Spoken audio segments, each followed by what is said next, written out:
Hola, saludos amigos y bienvenidos a este episodio número 39 de Las Cosas Como Son, que como siempre ustedes pueden escuchar en todas las plataformas de audio podcast, Google Podcast, Apple Podcast, Spotify y también en Amazon o ver la versión de vídeo que está disponible tanto en el fanpage de Facebook Profesor Ángel Rosa como en el canal de YouTube Profesor Ángel Rosa. Bueno, por un tiempo se ha estado discutiendo en el ambiente político partidista en Puerto Rico la posibilidad de que de camino a la elección general de 2024, debo decir,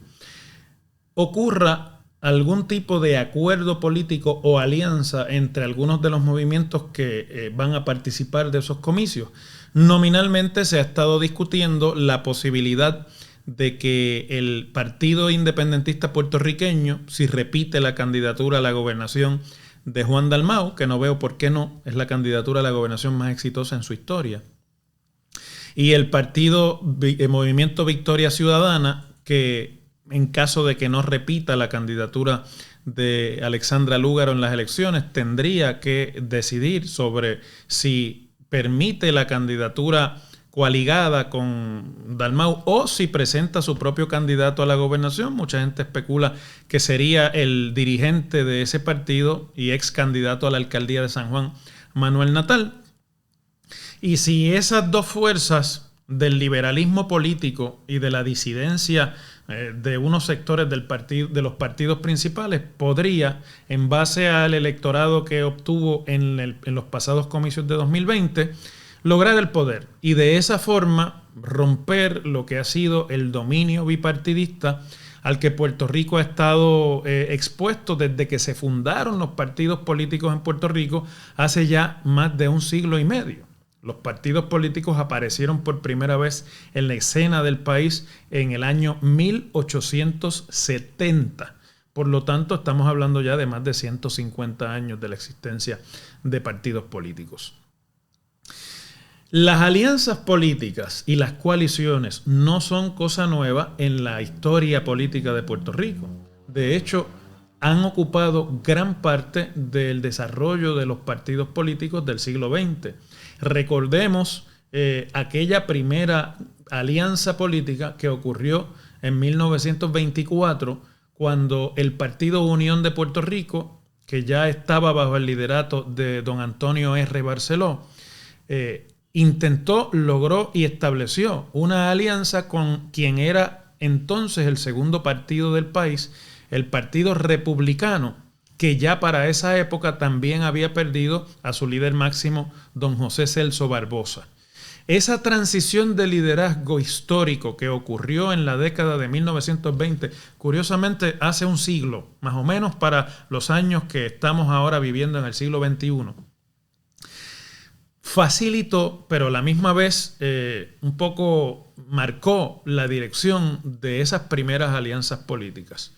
Los unionistas de Muñoz Rivera no necesitaban la alianza con los republicanos. Fundamentalmente fue una estrategia del liderato unionista de esa época y de Barceló para convertir al Partido Unión en un partido hegemónico, cosa que curiosamente no lograron con la alianza, pero era el plan que había. Mientras que para el Partido Republicano, la alianza con los todopoderosos unionistas de aquella época le permitía algo que no habían podido acariciar más que al principio del siglo y por falta de competencia, que era el acceder al poder político de entonces, que era fundamentalmente elegir la legislatura y las alcaldías. Así que en aquel año de las elecciones de 1924, curiosamente, repito, se va a cumplir un siglo de ese momento, la unión entre el Partido Republicano y el Unionista se llamó la Alianza Puertorriqueña, y la Alianza Puertorriqueña participó en las elecciones de 1924 y en las elecciones de 1928. Para que ustedes, amigos que me están haciendo el favor de prestarme la atención, tengan una idea,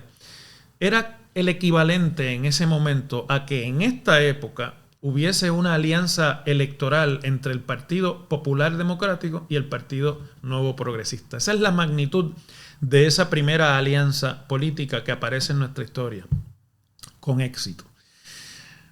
Pero esa misma razón que acabo de darles engendró el germen del fracaso de la alianza eventualmente que ocurrió en el año 1929. Es decir, los unionistas estaban acostumbrados a ejercer el poco espacio de poder que entonces tenía el espectro político local sin oposición, porque el Partido Unión era la gran maquinaria política de esa época que no perdía elecciones. Y que el liderato unionista aceptara dividirse a mitad las posiciones políticas, que fue el acuerdo que hicieron, en el que el Partido Unión controlaba las candidaturas al Senado y el Partido Republicano las candidaturas a la Cámara de Representantes y por ende sus debidas presidencias, no era algo que fuera del agrado de muchos de los varones políticos regionales de la época. Pensaban los unionistas que les restaría poder electoral, como eventualmente les restó. Y esa contienda, esa pelea no declarada, pero existente, de unos que nunca se tragaron la idea de la alianza versus otros que veían en la alianza la oportunidad de ganar el terreno que no habían podido nunca ganar en las urnas, engendró lo que eventualmente ocurrió luego de las elecciones de 1928, que fue, acabando de ganar las elecciones, su disolución y el que se quedara a la deriva realmente el control de la legislatura, que entonces con grupos minoritarios y disidentes de la propia alianza lograron estabilizar dentro de un organismo político que se llamó el Grupo Pro Buen Gobierno y que a base de prestarse votos en la legislatura tuvieron un precario control de la legislatura por el resto de aquel cuatrienio hasta 1932. Año en que precisamente, luego de disolverse la alianza, un rearreglo de fuerzas coaligadas también de los partidos políticos de la época crearon la segunda gran alianza política de la que Puerto Rico tiene recuerdo, que fue la coalición republicano-socialista. Para hacerles rápido el recuento histórico sin muchos detalles, los republicanos se reorganizaron en un partido que habían llamado la Unión Republicana y así le quitaron el nombre a los unionistas. Y los unionistas, despojados de su nombre, se reorganizaron en un partido que se llamó el Partido Liberal Puertorriqueño, que es el papá del Partido Popular Democrático.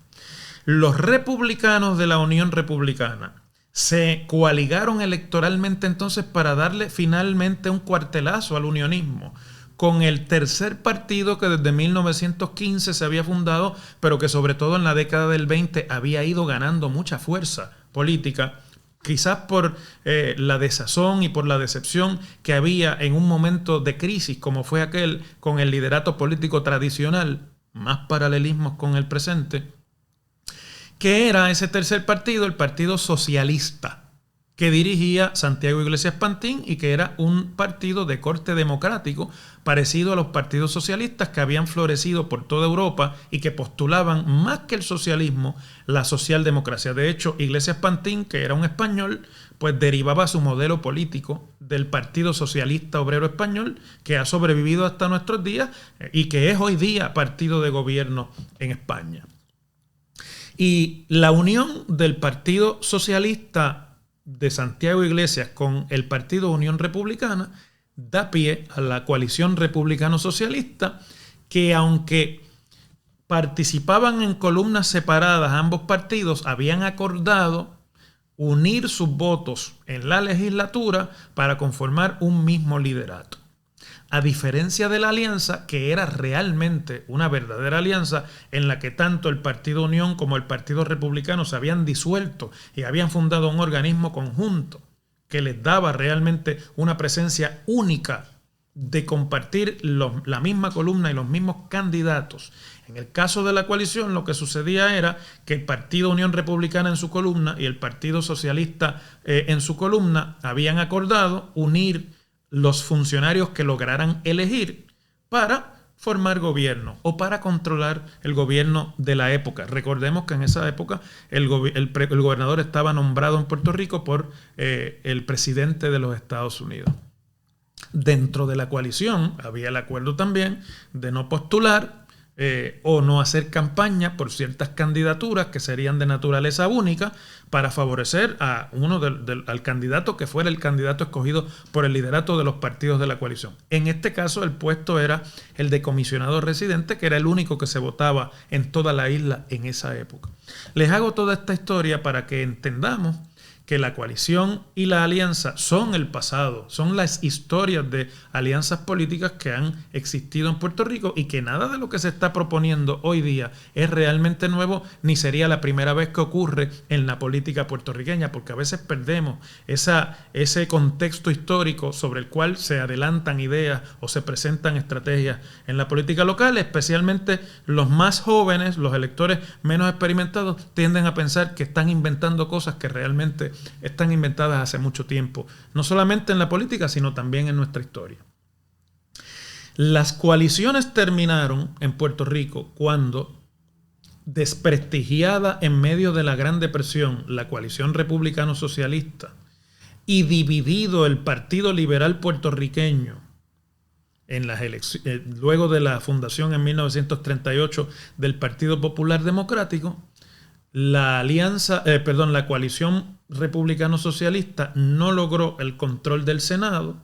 logró empatar con el Partido Popular el control de la Cámara, y aunque eligieron también el comisionado residente, el empate de la Cámara de Representantes, roto por otra pequeña coalición política que se llamó la Unificación Puertorriqueña Tripartita, que incluía lo que quedaba del Partido Liberal luego de la disidencia de los populares, junto con unos partidos pequeños, agrícolas y de otra naturaleza, prestaron sus votos al Partido Popular en la Cámara para romper el empate y permitir la puesta en marcha del programa político que había prometido Luis Muñoz Marín en esas primeras elecciones en las que el Partido Popular participó. Ya lo demás no tengo yo que hacerles la historia aquí. Después de esa primera empate-victoria popular de 1940, vino el año del 44, los populares ya se habían deshecho de su primera versión como partido independentista, habían inclusive ya Muñoz Marín aclarado que era incompatible la independencia con ser popular, y el triunfo de 1944 fue arrollador, fue realmente absoluto y total, y de ahí en adelante el Partido Popular se convertiría en partido hegemónico, rompiendo la tradición bipartidista que ha existido desde el origen, y dominaría ininterrumpidamente y prácticamente sin oposición todo el espectro electoral desde 1944 hasta 1968. 30 años prácticamente en el ejercicio ininterrumpido de la hegemonía política en el país. El bipartidismo se restablece en 1968 con el triunfo de Luis Ferré y el Partido Nuevo Progresista, que también tuvo que compartir parte del poder con el Partido Popular, pero que ya en 1976 se consolidó como un segundo partido en Puerto Rico e inició ese proceso de alternancia política en el poder que han compartido a partes iguales el Partido Popular y el Partido Nuevo Progresista por los pasados 50 años. El momento que vive Puerto Rico es un momento de crisis. Las crisis traen insatisfacción, traen insurrección social y traen también la búsqueda de nuevas avenidas políticas. A esto se une un problema evidente de corrupción que sufren los dos partidos principales cada vez que ejercen el poder, que ha venido a poner, como se dijera, una corona a la gran insatisfacción generalizada que hay cada vez en Puerto Rico entre los electores con la tradicional política partidista. No debemos dejar de perder de vista que esa insatisfacción se da también en momentos en que está operando, y yo creo que es obvio que está ocurriendo, una transición generacional también en el electorado puertorriqueño. Los electores que crecieron en la época de hegemonía del Partido Popular, que vivieron los años de gloria del desarrollo político y económico de Puerto Rico en la década de los 50, del 60 y hasta finales de la década del 60, también están desapareciendo por la razón demográfica natural, ¿no?, de que la vida se acaba. Y eso permite que el espacio que van dejando, además de ser influenciado por la insatisfacción, esté siendo llenado por electores de nuevo cuño, que son electores, por así llamarlos, más rebeldes, no tan suscritos a la disciplina férrea y a la lealtad absoluta de una franquicia política, porque que además de eso es alimentada por la facilidad con la que viaja la información hoy día en las redes sociales, que hace más difícil el papel del liderato para imponer una postura en cada partido. Y de ahí nace el descontento de las últimas dos elecciones. Se empezó a notar ya en la elección del 2016, pero creo que quedó ya totalmente clarificada en la elección de 2020, en la que el resultado, primero es un resultado fragmentado, un PNP que controla el Ejecutivo y la Gobernación, un Partido Popular que controla la Cámara de Representantes, que tiene una pluralidad en el Senado, pero que no lo controla porque no tiene mayoría, y la presencia de todos los partidos políticos en la legislatura, con representación casi completa de lo que presentaron en candidaturas por acumulación, más la repetición de un candidato independiente en el Senado, que en otro tiempo hubiese sido impensable. Todo lo cual lleva a muchos expertos a concluir, a mí me parece con razón, que es un momento propicio y que el terreno está fértil para la propuesta de alianzas políticas. Creo que no deben cometer el error los que ponen toda su esperanza en la posibilidad de formar alianzas, primero de subestimar a los partidos principales, que son los protagonistas del bipartidismo y que tienen control del proceso legislativo y ejecutivo. No lo tienen los partidos incipientes, y en estas cosas las alianzas tienden a ocurrir entre los que están protegiendo su espacio, aunque sean alianzas no formales o informales, debo decir. Y la otra cosa que deben tener en cuenta, me parece a mí, es en no tratar de mascarar la realidad de para qué se forma una alianza política. El Partido Independentista Puertorriqueño, que existe desde 1946 y nunca ha ganado una elección, no la ha ganado nunca porque es un partido independentista. En Puerto Rico no existe apoyo electoral suficiente para la independencia, y este es un partido ideológico que es definido como partido por su ideología. Ha tenido el tino de postular una figura carismática como es Juan Dalmau, el más carismático de todos sus candidatos en la historia, y de capitalizar alrededor de ese candidato carismático que ha dicho: yo si gano no voy a traer la independencia, lo que quiero es gobernar bien, aunque seguiré defendiendo la independencia. Mucho del descontento electoral que produce el deterioro de los propios partidos y su figura atractiva para una generación que no está tan identificada con los dos partidos. Y el partido Victoria Ciudadana, que es el que más tendría que ganar con esta alianza, es un partido incipiente, aunque a ellos no les gusta que uno se los diga, que está todavía en proceso de consolidación y formación. El PIB hace rato que está consolidado. Y que por lo tanto carece de las estructuras financieras y políticas en toda la isla para sostener una consolidación política que hasta este momento no se ha dado. La esperanza del partido Victoria Ciudadana es que esa consolidación no venga por la vía del crecimiento institucional. Bien saben ellos que, habiendo fallado su intento de obtener el poder en la primera elección, examine la historia, quiénes son los partidos que sobreviven, tienen en su contra ese factor. Así que la esperanza es que la consolidación se la provea el logro de un espacio de poder, de un espacio electivo de poder, que podrían acortar en lo que toman fuerza institucional con una alianza política, y que su programa político, aunque no diga que es un programa independentista, incluye a muchos candidatos y a muchos líderes que son de inclinación independentista. Por lo tanto, tiene más en común con el partido independentista que con cualquiera de los otros partidos. Pero que la figura carismática de Dalmau es la que podría lograr, que es mucho menos abrasiva que las figuras del Movimiento Victoria Ciudadana, el que esa coalición atraiga votos de todos los sectores. Por lo tanto, yo entiendo que el Partido Victoria Ciudadana es el que más interés tiene, porque está detrás de la estrategia de acortar su ascenso al poder y de lograr con la fuerza institucional del PIB, no con la fuerza electoral, hay que decirlo así, que es privativa en este caso de Juan Dalmau, que sacó 100,000 votos por encima del voto íntegro del PIB en las pasadas elecciones. Por lo tanto, es prácticamente un partido político en sí mismo.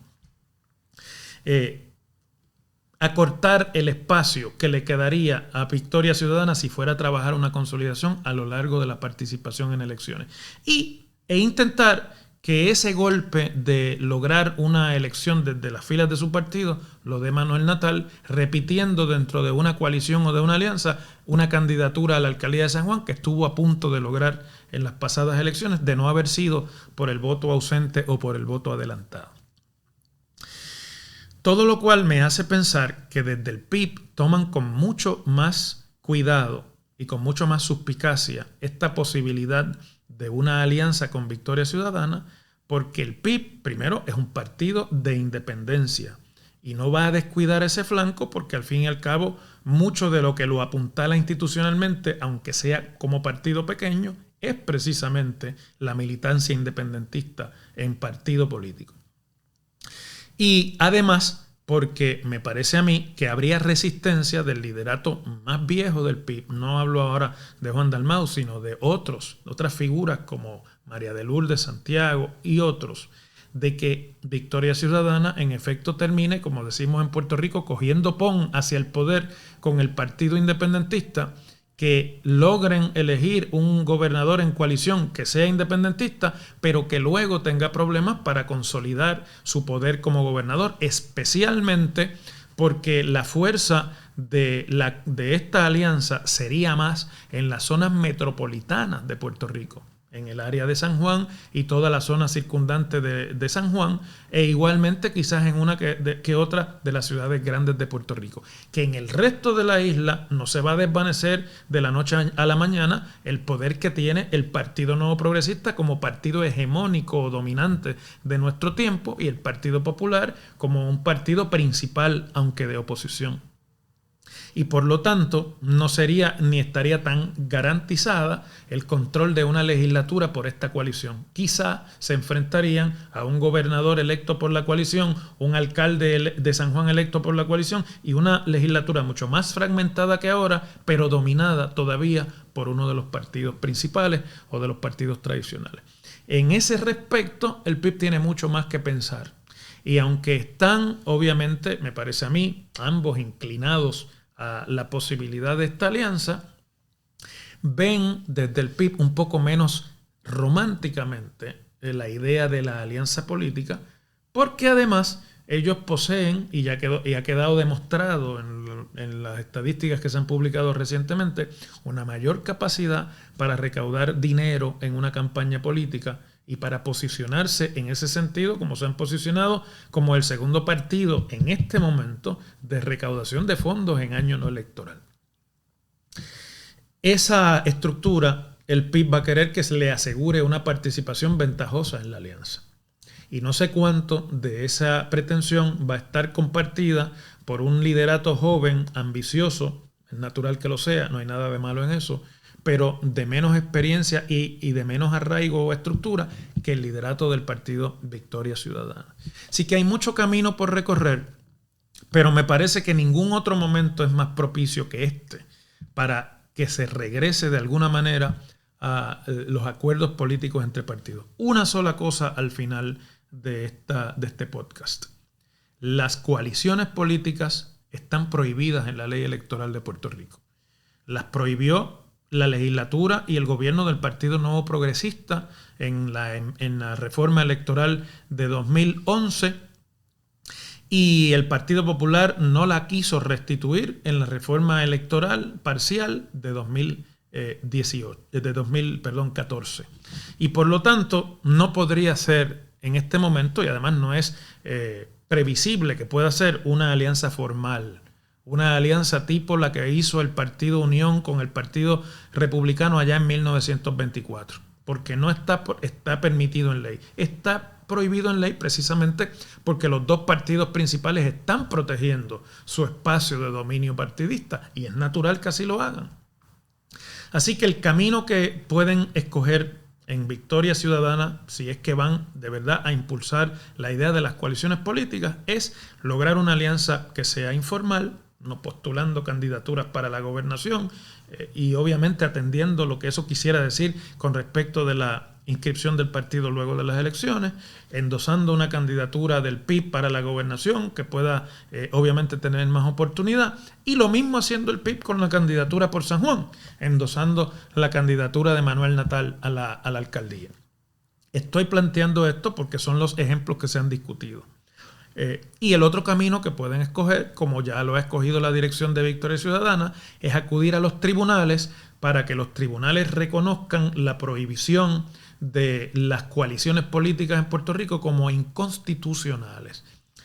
Creo que ahí es donde va a haber más problemas, porque eso entraría ya en una disquisición jurídica sobre cómo se afecta el derecho al voto de los electores por la prohibición de las coaliciones. La Constitución de Puerto Rico entra a decidir y entra a mandar cómo debe ser el voto. Igual, secreto, ¿verdad? Y otras características que tiene el voto según la Constitución, pero no entra en el tema de los partidos políticos, ni en cómo deben ser los partidos políticos, ni en qué partidos políticos se pueden o no organizar. Eso se lo deja a la ley. De manera que habría que probar desde el punto de vista jurídico que el no permitirle a un partido aparecer en la papeleta coaligado con otro tiene algún tipo de efecto sobre el derecho al voto de los electores. No que no se pueda, pero es un camino más largo. Y si se escogiera, como se está planteando, un asunto jurídico que incide sobre el derecho al voto, o en teoría podría incidir, hacer esa misma impugnación desde la jurisdicción federal para que sea mediante la protección federal del voto en la Constitución de los Estados Unidos que se prohíba o que se declare inconstitucional la prohibición de coaliciones políticas en Puerto Rico, me parece que ahí el camino sería aún más tortuoso, porque de ordinario, cuando no se trata de materias fundamentales sobre el ejercicio, por ejemplo, del voto, que tengan que ver con la libertad, con el acceso de los electores al sistema electoral y otra serie de cuestionamientos más puntuales, como por ejemplo es el despojar de franquicia electoral a una población. Los tribunales federales tienen deferencia sobre las jurisdicciones estatales en materias electorales, tanto en los estados como en los territorios. Así que esto me parece sería un camino más largo, pero es un camino que pueden probar. El camino legislativo está cerrado por el Partido Popular y por el Partido Nuevo Progresista. El camino judicial me parece que está un poco más nebuloso que cualquier otro camino. Entonces queda, me parece a mí, que el camino político, que ya sería un acuerdo informal para lograr resultados conjuntos en una elección. Pero esto está todo por decidirse. Me parece a mí que es un tema fascinante de la evolución de nuestro sistema político y nuestro sistema de partidos políticos en Puerto Rico. Y lo vamos a estar discutiendo en otras ediciones de este podcast. Les agradezco, como siempre, la atención a la discusión de esta semana y les invito para una próxima edición de este podcast de Las Cosas como Son.